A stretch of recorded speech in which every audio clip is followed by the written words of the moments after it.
In this video, I'm going to show you how to turn the tables the other way around. When a Christian missionary brings up Sureh 434 to attack the Quran, that Islam permits the beating of women.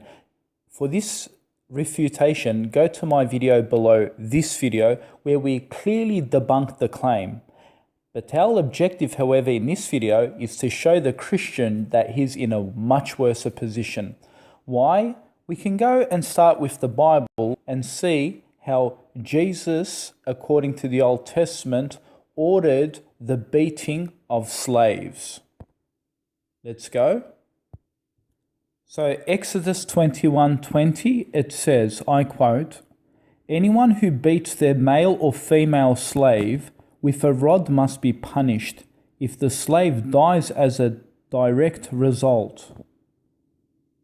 Verse 21, "But they are not to be punished if the slave recovers after a day or two, since the slave is their property." I mean, notice, look how ludicrous this is. You can beat your slave as much as you like, just make sure he doesn't die. Because if he does, only then you'll be punished. But if he doesn't die, then it's fine. You can get away with punishing and beating your slave as much as you like. Now, I know what a Christian will do. He will say, this is the Old Testament. But that doesn't matter, because who is the God of the Old Testament according to Christians? It is Jesus. So your Jesus is responsible for this abuse and barbaricness against women. Now, the Christian will say, well, that's the Old Testament. We have the New Testament.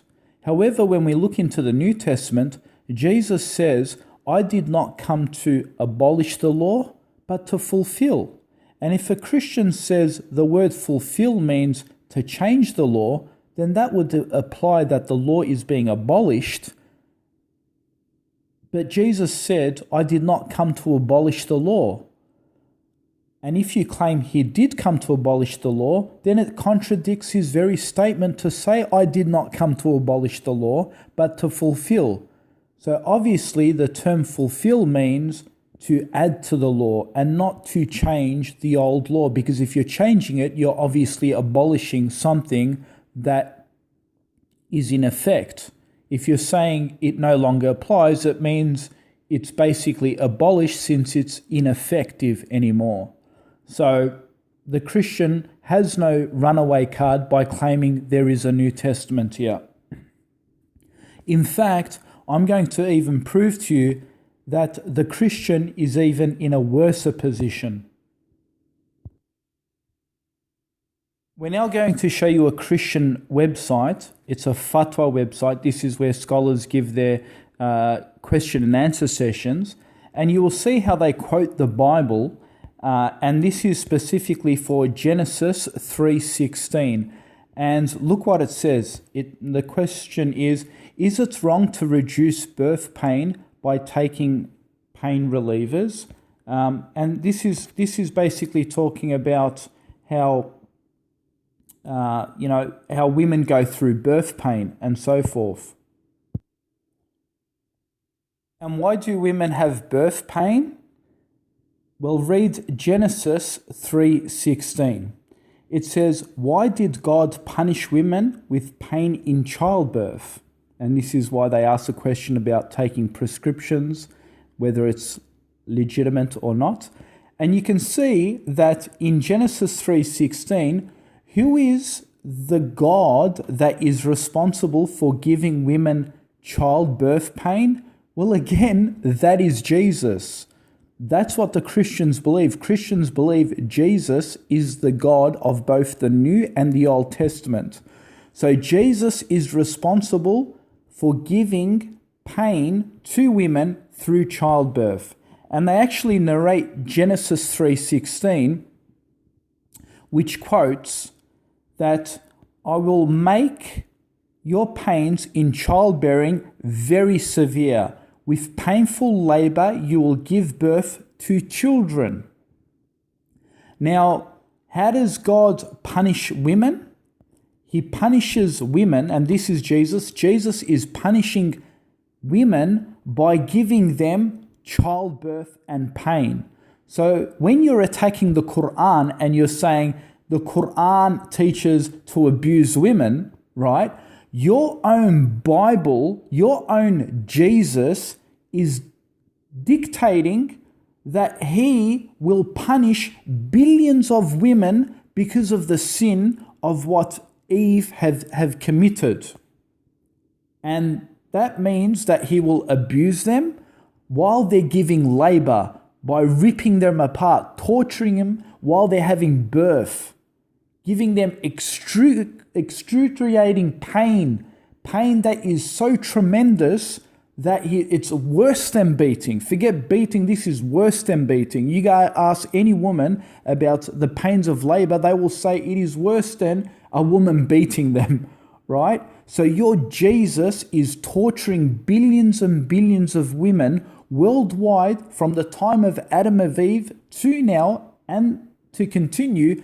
Billions of women he is torturing and worse than beating them for eternity, basically, until we reach the next heaven. I mean, this is what your Jesus is doing.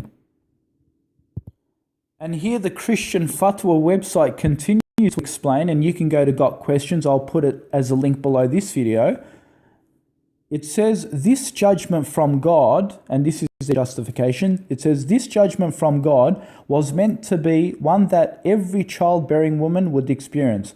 Pain in childbirth was placed on Eve and on every future mother. This pain serves as a universal reminder of God's judgment for the sin of Adam and Eve brought into the world. Now, that doesn't really make sense because, why should your mother or sister have to go through the pain of what Adam and Eve did in heaven?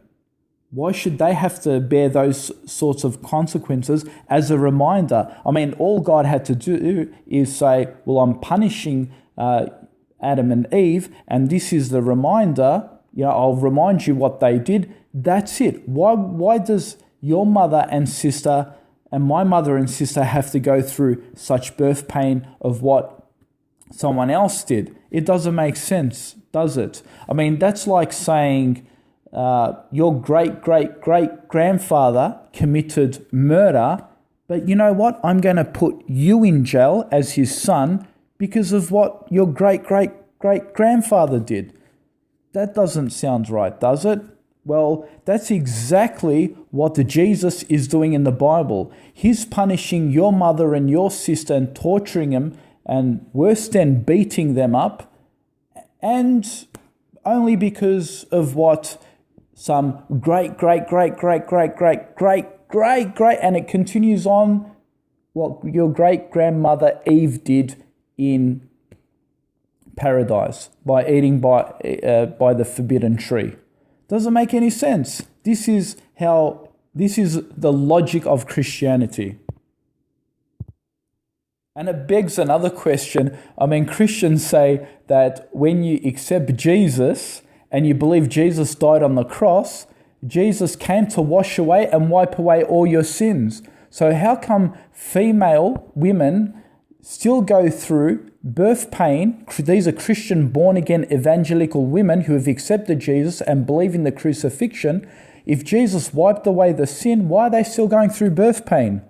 That's another subject, but there you go, more contradictions there.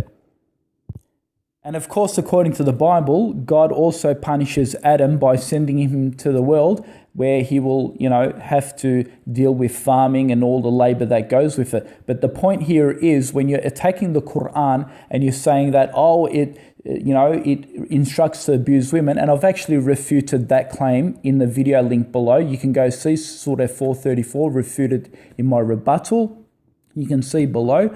But the point here is that, as you can see, women are being abused by Jesus day in, day out. I mean, women are crying on those laboring tables because of what Jesus imposed on them. And that's exactly what Jesus ordered to do. He designed them that way to have that sort of birth pain. Now you may turn around and say, oh, but what about your Allah, your God? He also designed them to have that pain. Yeah, but there's a difference here. You're blaming our mothers and sisters of having those pains because of what some other woman did. Jesus is coming around and punishing every woman because of what some other woman did. You see the difference here? So we believe that, yes, God does do things in a particular manner, and, whether women have to go through pain and so forth, that's the way God designed it. But the difference here is your Jesus is apparently punishing these women not because that's how God intended, that's how God designed them. No. He's punishing them because of what some other woman did, and which your mother and father or mother and sister and so forth had absolutely nothing to do with that. So that's the logic of Christianity. Yes, Christianity and Jesus tortures and abuses women day in, day night while they're giving birth, but then they want to have a go at Islam that it apparently abuses women. There you go, refuted.